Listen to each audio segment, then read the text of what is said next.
maukah kamu menjadi pendampingku? Kurasa sudah cukup kita dipermainkan oleh takdir, dan kini saatnya kita bahagia atas izinnya.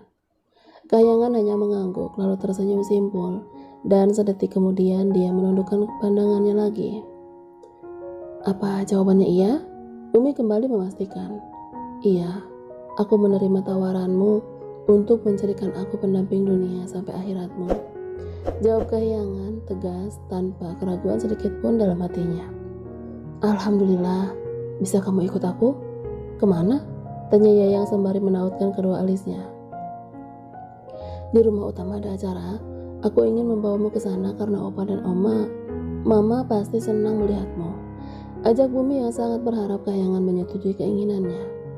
Opa, Mama, aku merindukan mereka semua. Baiklah, aku ikut. Jawab Yayang sambil berdiri dari jongkoknya. Bumi tersenyum senang, tidak ada yang lebih membahagiakannya selain hari ini. Bu, anaknya Bumi pinjam sebentar ya.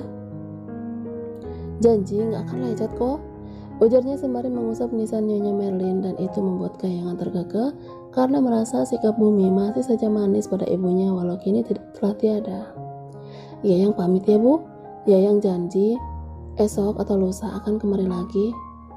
Aku gak diajak, protes Bumi. Menyelak ucapan Kahyangan. Iya, aku dan Bumi akan kemari lagi nanti, timpal Yayang. Keduanya berjalan menuju mobil yang terparkir di sisi gerbang pemakaman. Bumi yang melangkah lebih dulu langsung membukakan pintu bagian kiri untuk Yayang. Tapi gadis itu menggeleng. Biar aku duduk di belakang, tolaknya halus. Baiklah nona muda, cetus Bumi dengan nada kesal namun pasrah. Bumi yang duduk di balik setir mobil sesekali melirik ke arah gadis kesayangannya yang duduk di kursi belakang dengan tatapan penuh cinta yang tulus. Mobil menepi di garasi luar rumah utama. Masih banyak tamu yang datang silih berganti di kediaman Rahardian. Bumi yang mengajak Kahyangan turun pun belum diiyakan oleh gadis itu. Ada acara apa? Kok rame? Tanya Yayang. Acaranya kakak Ai sama Hujan. Ayo turun, ajaknya lagi dengan sorot mata memohon. Baiklah. Bumi yang lebih dulu turun dari mobil langsung membuka pintu bagian belakang agar wanita solehahnya itu pun lekas keluar dari dalam kereta besi mewah miliknya. Aku malu, seru Yayang. Gak apa-apa yuk. Lagi-lagi pria tampan itu refleks ingin menyentuh tangannya jika saja Yayang tidak menghindar dengan cepat. Maaf. Kahyangan yang berjalan di belakang Bumi bergegas masuk ke dalam rumah mewah bak istana yang kini dipenuhi oleh banyaknya tamu dari berbagai kalangan. Semua yang melihat Bumi langsung menyapa dengan sangat ramah dan sopan. Begitupun dengan Kahyangan, namun gadis itu hanya membalasnya dengan senyuman.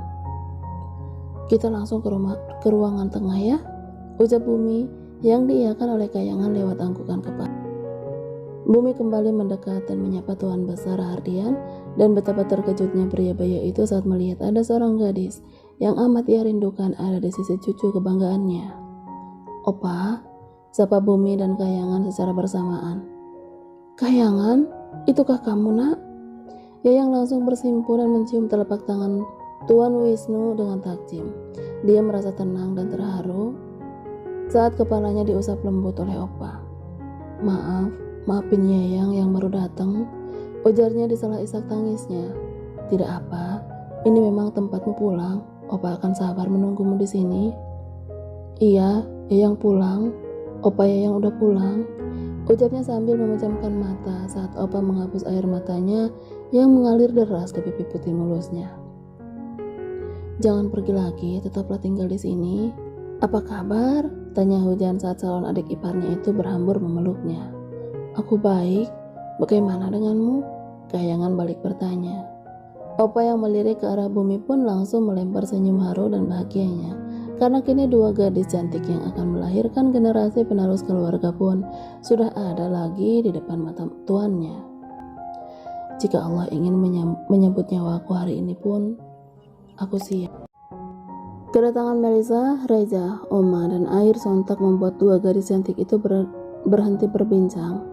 Kahyangan menggigit bibir bawahnya sendiri saat melihat ibu dari pria yang teramat ia cintai itu menitikkan air mata tidak percayanya dengan kedatangan sosok gadis yang telah lama ia rindukan tapi tidak berani untuk menanyakan keberadaannya kepada sang putra. Melisa langsung mendekat dan berhambur memeluk Kahyangan yang sedang berdiri di hadapan 4 orang tersebut. "Ini kamu yang? Benarkah ini anak mama?" seru Melisa sambil menangkup wajah cantik gadis yang dulu selalu ia banggakan menjadi calon menantunya. "Kamu pulang sayang? Kamu..." Melisa tidak meneruskan ucapannya. Dia malah justru kembali memeluk Kahyangan. Dia tumpahkan rasa rindu, bahagia, dan harunya. Terlebih saat ini, dia sadar ada yang lain dalam diri gadis itu. "Yayang pulang, mah. Yayang janji gak akan pergi lagi.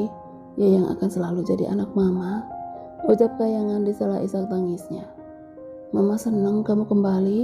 Doa mama tidak pernah putus untuk selalu menyebut namamu, nah." Kahyangan mengurai pelukannya. Dia ciumi punggung tangan Melisa berkali-kali sambil Melisa pun mengusap kepalanya.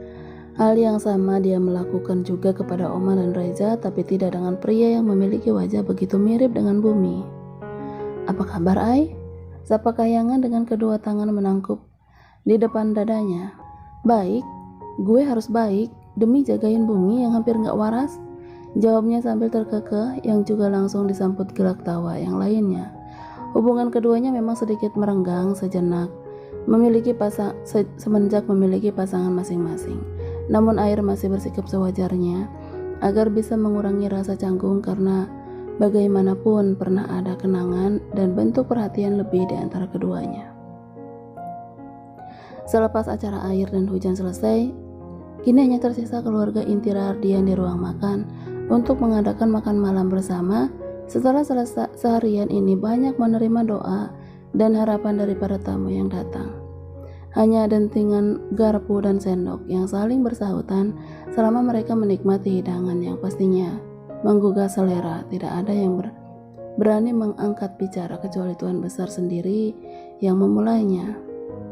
"Opa, mau kamu menginap di sini sebelum kembali ke kota X, yang?" tegas pria baya itu setelah menyeka mulutnya sebagai tanda ia sudah mengakhiri makan malamnya. Tapi tak ada penolakan. Kamarmu sudah siap," selak Opa lagi. Kahyangan akhirnya mengangguk pasrah, apalagi saat ia melihat Melisa juga menganggukkan kepalanya tanda ia tidak boleh menolak. "Kamu bisa menemani hujan di sini, nah?" timpal Oma sambil mengusap bahu calon cucu menantunya itu. "Iya, Oma. Apa kamu ada kepentingan lain di sini?" tanya Reza setelah menangguk setengah air putihnya. "Enggak ada, Pak. Aku pulang hanya ingin ziarah ke makam ibu. Aku juga hanya izin beberapa hari saja pada Pak Kiai juga Nyai," jawab Yayang jujur. "Ya sudah, kamu di sini dulu. Nanti kita sama-sama ke kota X," ucap Opa, yang langsung membuat semua orang saling melempar pandangan mereka seakan ada tanda tanya dalam otak masing-masing sembari menunggu jawaban dari Tuan Besar. Mengantar Bumi melamar resmi Kahyangan? Jawab Opa dengan nada penuh keyakinan, padahal dia belum meminta persetujuan pada gadis yang bersangkutan. "Apa enggak sebaiknya Yayang pulang lebih dulu untuk menyiapkan segala sesuatunya?" ucap Bumi yang menoleh ke arah kedua orang tuanya secara bergantian. "Telepon aja, jangan dipersulit jika bisa dipermudah," timpalnya lagi, yang langsung membuat semuanya diam, tidak ada yang berani bicara. Pria baya itu bangkit dari duduk. Dia berdiri sambil memandangi satu persatu anggota keluarganya. Ada istri, anak, menantu, cucu, dan cucu menantunya juga di sana. Rasanya begitu lengkap karena semuanya berkumpul di meja makan yang sama. Tubuh tinggi Opa kini perlahan beranjak dari ruang makan menuju kamar. Dia diantar oleh Oma, wanita yang setia dalam keadaan suka maupun duka. Pria yang kini sedang digandengnya. Puluhan tahun membina rumah tangga sampai menjadi teladan untuk anak dan cucunya. Jika kesetiaan adalah di atas segalanya, kesetiaan juga pondasi paling utama dalam rumah tangga. Karena kesetiaan seorang pria diuji saat ia memiliki harta dan tahta, dan kesetiaan wanita diuji saat pasangannya tidak memiliki apa-apa. "Aku bahagia, satu cucuku telah kembali," ujarnya saat menyandarkan tubuhnya di punggung ranjang. "Papa harus sehat, kita belum melihat cicit kita lahir," Jawab Oma sambil menyiapkan beberapa obat yang rutin dikonsumsi suaminya itu selama ini. Tentu, aku ingin memangku semua cicitku secara bergantian. Aku akan hubungi Haji Ruslan untuk menyiapkan kedatangan kita lusa. Hari yang dinanti pun tiba. Semua keluarga Rahardian sudah berkumpul di ruang tamu, tinggal menunggu Opa, Oma, dan Melisa keluar dari kamar. Bisa diam gak? Sentak Riko sambil menendang kaki Reza. Dek, si Duda nendang kakak nih. Adu Reza pada adik kesayangannya itu. Aki-aki, udah tua tuh mulut masih laknat aja ya. Hobi banget tebar fitnah. Berutuk Riko lagi yang selalu terpancing emosi saat ia selalu disebut Duda oleh kakak iparnya. Stop, kalian berdua jangan sampai kita suruh tidur di teras ya, kalau udah sampai di sana. Ancam Amira dan Melisa sembari berdecak pinggang. Dua wanita itu selalu dibuat pusing dengan pertengkaran para suami mereka. Iya Ra, jawab Reza. Maaf Mom, balas Riko, namun keduanya saling melirik dengan sorot mata tajam mematikan. Awas lo ya. 5 mobil mewah kini berhenti di area bandara. 3 diantaranya yang dinaiki keluarga Rahardian dan 2 lagi yang mengawal bagian depan dan belakang selama perjalanan. Satu persatu anggota keluarga menaiki pesawat pribadi. Hujan yang digandeng Melisa tentu menjadi yang paling dikhawatirkan. Sedangkan Kahyangan berada di urutan belakang bersama 2 bungsu Rahardian yaitu Cahaya dan Amira. 3 pria tampan, langit, bumi, dan air masih ada di bawah. Entah apa yang mereka bicarakan karena hanya ada suara gelak tawa si sulung yang heboh. Kalian mau ikut gak? Papa tinggal terbang ya, teriak Reza sambil berdecak pinggang. Ikutlah, kita gak ikut terus mau lamarin siapa? Jawab Bumi yang langsung berlari ke arah tangga pesawat. Anak kucing banyak yang jomblo kak? Ke Langit yang ikut menyusul di belakang si Tengah. Woi, tungguin. Wah parah, cowok ganteng malah ditinggalin, teriak Akhir yang juga ikut berlari. Kamu mau kemana? Tanya Kahyangan pada Bumi yang kebetulan lewat di depannya. Mau ke depan? Ke flight deck, kenapa? Bumi malah justru balik bertanya pada gadis yang sebentar lagi akan ia halalkan. Mau ikutan terbangin pesawat juga? Ejek Kahyangan. Enggak, aku cuma mau terbangin kamu sama sayap-sayap cintaku. Sampai di bandara Kota Es, keluarga Rahardian kembali turun dari pesawat. Kini tujuan mereka adalah hotel milik keluarga Pradipta sebagai tempat menginap selama prosesi lamaran resmi antara Bumi dan Kahyangan nanti. Gadis cantik bergamis merah muda itu digandeng oleh Cahaya. Entah ada apa dengan si bungsu yang secara tiba-tiba enggak didekati oleh Langit. Bisa kita bicara sebentar? Pinta Bumi sebelum Kahyangan masuk ke dalam mobil. Bicaralah. Tidak sekarang dan tidak di sini juga sayang. Tapi aku ingin Mita ikut, bagaimana? Jawabnya sedikit menunduk. Baiklah, aku akan memintanya untuk bersama kita, balas Bumi dengan sedikit kecewa. Kahyangan tersenyum simpul, ia begitu ingin mengusap wajah tampan calon imamnya itu, yang kini sedang merangut kesal. Tapi tentu dia akan sekuat hatinya untuk menahan sentuhan tangannya. Bumi menarik ujung hoodie yang dikenakan Mita. Gadis itu pun langsung menoleh dengan raut wajah kagetnya. Apa sih kak? Antar kakak yuk, kakak mau jalan sama Yayang, tapi dia minta kamu ikut. Jelas Bumi yang sebenarnya Mita menolaknya. Aku jadi nyamuk gitu, ucapnya dengan kedua alis saling bertautan. Kayaknya sih, jawab Bumi sambil menahan tawa. Ogah, tolak sang tuan putri Pradipta tersebut. Namun bukan Bumi jika dia tidak bisa merayu adik sepupunya itu. Meski Mita bergelimang harta, tapi tetap saja dia tidak akan menolak jika ada yang memberinya card unlimited secara cuma-cuma. Sebuah toko buku awal mereka tempo hari pun menjadi pilihan Bumi dan Kahyangan untuk keluar rumah. Sebenarnya tidak ada hal yang serius untuk dibicarakan. Bumi hanya sekedar mencari alasan agar bisa keluar dengan kekasih hatinya itu. Ada apa? Apa yang ingin kamu katakan? Tanya Yayang yang berdiri di antara ratusan buku yang tersusun rapi di rak-rak yang berjejer tinggi. Aku merindukanmu. Kahyangan langsung menoleh dan senyum tersimpul. Bukankah beberapa hari ini aku tidak lepas dari pandanganmu? Ejek gadis bergamis panjang itu. Tapi sulit untuk berdua denganmu yang keluh Bumi yang memang tidak pernah bisa duduk bersama sejenak sejak Yayang di rumah utama. Kita hanya tinggal menghitung hari untuk tinggal satu atap dalam mahligai rumah tangga. Bersabarlah sedikit lagi. Bumi hanya mengangguk paham. Sosok gadis di dekatnya itu kini benar-benar berubah lahir dan batin. Dia benar-benar tidak pernah lagi berani menatap Bumi lebih dari 5 detik lamanya. Kamu ingin mahar apa? Sepertinya kita belum banyak membahas masalah pernikahan. Apa aja, aku tidak mempermasalahkannya, jawab Kayangan yang masih memilih buku yang akan ia beli. Aku serius Yang, ujar Bumi selangkah lebih mendekat.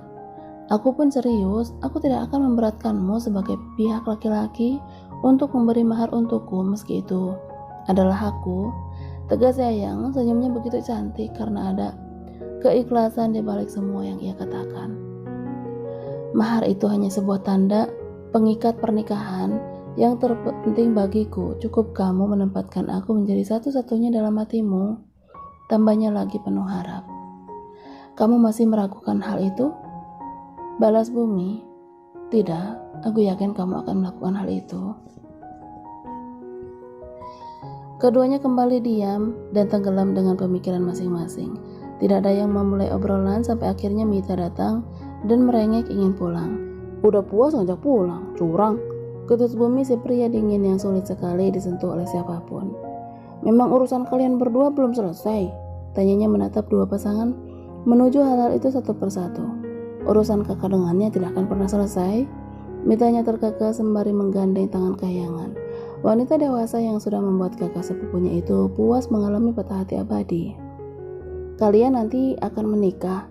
Aku harap setelah ini kakak Bu akan selalu tersenyum, ucap Mita yang langsung membuat Kayangan menoleh ke arahnya. Memangnya kenapa?